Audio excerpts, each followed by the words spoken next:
The blood was bright against the white hotel sheets, a single crimson petal blooming where no one expected it to be. Alexander Voss froze above her, every muscle in his 6'4" frame locked in shock. The penthouse suite of the Four Seasons in Manhattan had been designed for conquest, floor-to-ceiling windows framing a glittering city that belonged to him, a bottle of 1945 Chateau d'Yquem already half empty on the nightstand, silk ties tossed aside like afterthoughts. He was 34, the youngest self-made billionaire in American history, and he had done this dance 100 times with models, heiresses, and starlets who knew the rules. No strings, no mornings, no surprises. But this was a surprise. Lila Harper, 22, art student, waitress at the little Soho café he ducked into when he wanted to pretend he was still human, was trembling beneath him, her dark hair fanned across the pillow, hazel eyes wide with something between terror and wonder. And there, undeniable, was the proof that no one in his world had carried into a bed like this in years. Virgin. He had teased her for weeks, sent flowers she couldn't pronounce, flown her to Paris on a whim just to watch her face when she saw the Louvre at twilight. He told himself it was charm. He told himself it was harmless. He told himself a lot of things. The sight of that blood cracked something open inside his chest he hadn't known was sealed shut. He rolled off her so fast the mattress bounced. Lila instinctively pulled the sheet to her chin, cheeks burning. "I'm sorry," she whispered, voice cracking. "I should have told you. I didn't know how. I thought you'd laugh or not want." "Stop." His voice came out rougher than he meant. He sat on the edge of the bed, back to her, elbows on his knees, running both hands through his hair like he could physically yank the last 10 minutes out of existence. "Just give me a second." The city sparkled 47 floors below, indifferent. He could buy the entire building if he wanted. He could buy the whole damn island. But he couldn't buy back the moment he'd almost taken something that wasn't his to take just because it was offered. He heard the sheets rustle. She was sitting up, clutching the Egyptian cotton like armor. "I can go," she said quietly. "I'll take the train. It's fine. You don't have to." Alexander turned. The sight of her, small, brave, trying so hard not to cry, hit him like a fist to the sternum. "No," he said. "You're not going anywhere." He stood, walked to the closet, pulled out one of his white dress shirts, and laid it gently on the bed beside her. "Put this on." Lila blinked. "What?" He didn't repeat himself. He disappeared into the marble bathroom, closed the door, and stood under a scalding shower for 20 minutes, trying to wash the guilt off his skin. When he came out in sweatpants, hair still dripping, she was perched on the edge of the chaise longue by the window, drowning in his shirt, sleeves rolled 8 times, knees drawn to her chest. He didn't sit beside her. He took the chair across the coffee table instead, like they were in a boardroom and not a bedroom that still smelled like sex that never finished. "Talk to me," he said.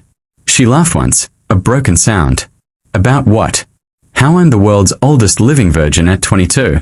How I was saving it for someone who loved me and instead I threw it at the first guy who made me feel like I was special for 5 minutes." The words sliced him open. "You are special," he said, low and fierce. "You're the most special thing that's walked into my life in a decade. And I almost ruined you tonight because I'm so used to taking whatever I want that I forgot some things aren't for sale." Tears spilled then, sliding down her cheeks in perfect silence. He moved before he could think, kneeling in front of her, taking her cold hands in his. "Lila, look at me." She did, reluctantly. "I'm not touching you again. Not tonight. Not tomorrow. Not until you tell me, with your whole heart and not a drop of champagne in your system, that it's what you want. And even then, only if I deserve it. Do you understand?" She searched his face like she was waiting for the punchline. "You're Alexander Voss," she said. You don't do this." "I do now." He stood, went to the phone, ordered hot chocolate and grilled cheese from room service, the only thing she ever ordered when they ate together in Soho.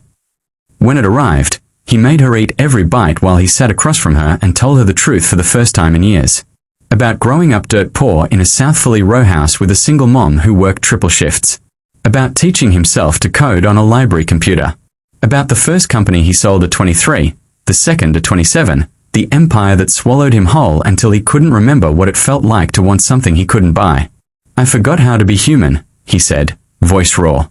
"You just reminded me. Painfully." Lila wiped her mouth with a linen napkin that probably cost more than her rent. So what happens now? Now, he said, I take you home. To your apartment. And I sleep on your lumpy couch if you let me anywhere near it. Or I sleep in the hallway. I don't care. But you're not a transaction, Lila Harper. Not anymore.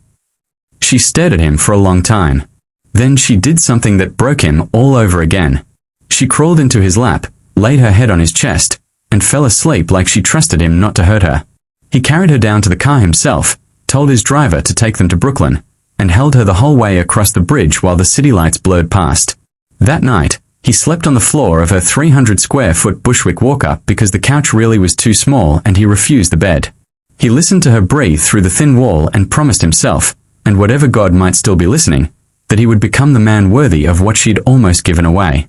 The weeks that followed were the hardest of his life. The tabloids exploded when someone leaked that Alexander Voss was dating a nobody waitress. Stocks dipped. Investors panicked. His board demanded he end the distraction.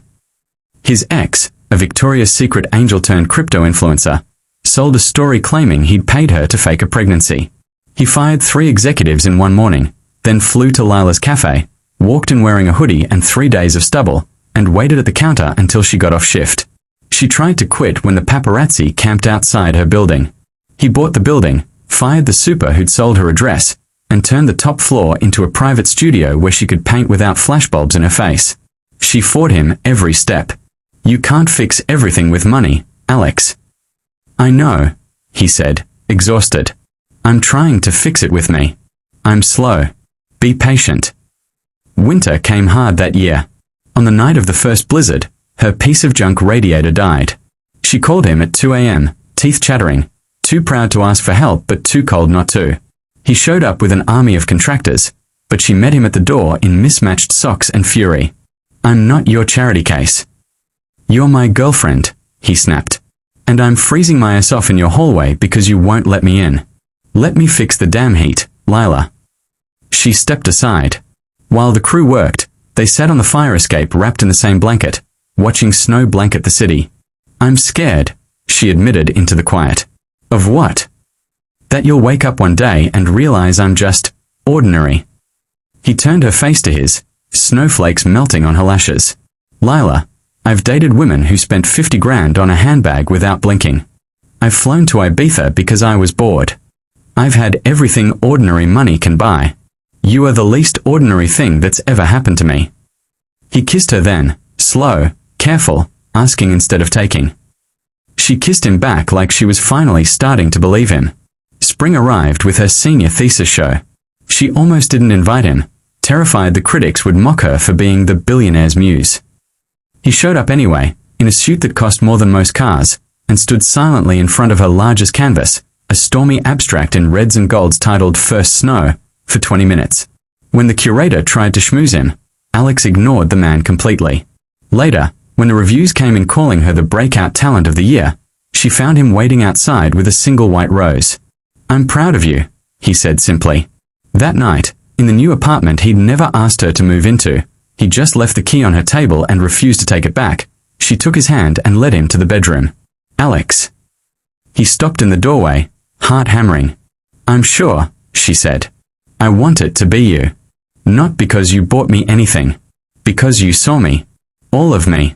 Even when I didn't want you to.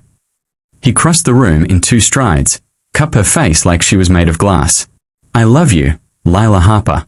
I've loved you since the night I almost lost the right to. She smiled through tears. I loved you when you slept on my floor like a lunatic because you didn't want me to feel pressured. They made love slowly, reverently, the city quiet around them for once. There was no blood this time, only trust, only tenderness, only the sound of 2 people who had chosen each other against every odd. Years later, when Forbes asked Alexander Voss in an interview what the best investment of his life had been, he didn't hesitate.